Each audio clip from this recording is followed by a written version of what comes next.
everyone, welcome back to my channel. Today I am going to explain PCR, which stands for Polymerase Chain Reaction. But before that, please like, comment, share and subscribe to my channel. Okay, so let's get started. Okay, so now I will briefly introduce you to what is PCR. So it is basically a technique which is used to amplify DNA. It is widely used in molecular biology, microbiology, genetics, diagnostics, etc. The name polymerase chain reaction comes from the DNA polymerase that is used to amplify, that is replicate many times a piece of DNA by in vitro enzymatic replication. The original molecule or molecules of DNA are replicated by the DNA polymerase enzyme, thus doubling the number of DNA molecules with each cycle. Then each of these molecules is replicated in a second cycle of replication, resulting in 4 times the number of the original molecules. Again, each of these molecules is replicated in a third cycle of replication, and this is how the process works.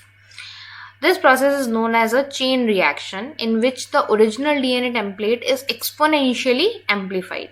So with PCR, it is possible to amplify a single piece of DNA or a very small number of pieces of DNA over many cycles, which will generate millions of copies of the original DNA. PCR has been extensively modified to perform a wide array of genetic manipulations, diagnostic tests,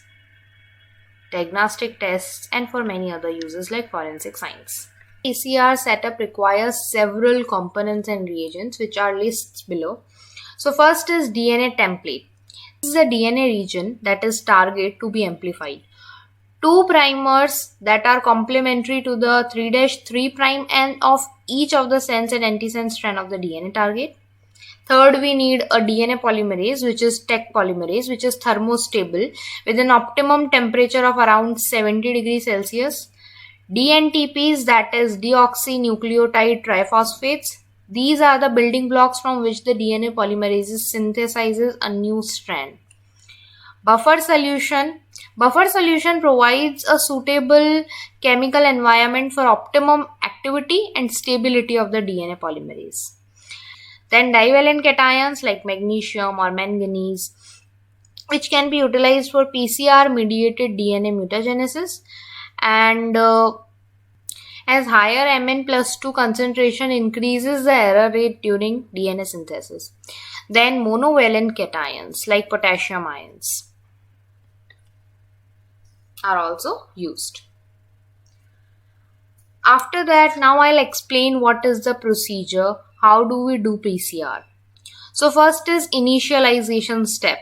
This step consists of heating the reaction to a temperature of 94 to 96 degrees Celsius or 98 degrees Celsius. Extremely thermostable polymerases are used, which is held for 1 to 9 minutes. And this step is only required for DNA polymerases that require heat activation by hot start PCR. Then second is denaturation step. This step is the first regular cycling event and consists of heating the reaction to 94 to 98 degrees Celsius for 20 to 30 seconds. Temperature in PCR is very important. It causes DNA melting of the DNA template by disrupting the hydrogen bonds between complementary bases, yielding single strands of DNA. Then annealing step. What we do in annealing step? Okay, the reaction temperature for this step is lowered to 50 to 65 degrees Celsius for 20 to 40 seconds. That allow annealing of the primers to the single-stranded DNA template, which is necessary for PCR. Typically, the temperature is about 3 to 5 degrees Celsius below the melting temperature of the primers used.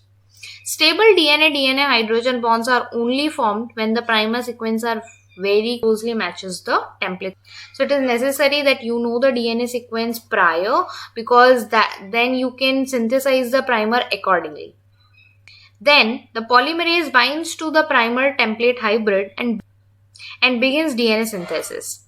And finally, the last step, extension or elongation. In this step, the temperature depends on the DNA polymerase used. Like Tec polymerase has its optimum temperature activity at 75 degree to 80 degrees Celsius. Commonly, a temperature of 72 degrees Celsius is used with this enzyme. There are also other enzymes used other than Taq polymerase in PCR, like PFU DNA polymerase. This is a hyperthermostable enzyme and it is isolated from the archaeal hyperthermophile Pyrococcus furiosus, which is found in hydrothermal environments. And PFU polymerase is about 20 times more stable than Taq polymerase. Okay, so at this step, the DNA polymerase synthesizes new DNA strand complementary to the DNA template strand by adding DNTPs that are complementary to the template in 5' to 3' direction, condensing the 5' phosphate group of the DNTPs with the 3-hydroxyl group at the end of nascent DNA strand.